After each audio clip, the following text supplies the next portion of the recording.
Järgnevalt me soovime tekstile rakendada erinevaid värve. Ehk siis kui vaikimisi on Writeris tekst, nii nagu ka teistes dokumendiprogrammides musta värvi, aga me tahaksime näiteks mingisugused sõnad esile tõsta ja teha nad punast värvi.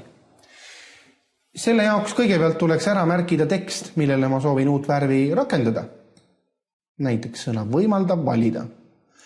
Ja seejärel vormindustööriista riba pealt tuleks üles otsida teksti värvimise nupp. Siin see on.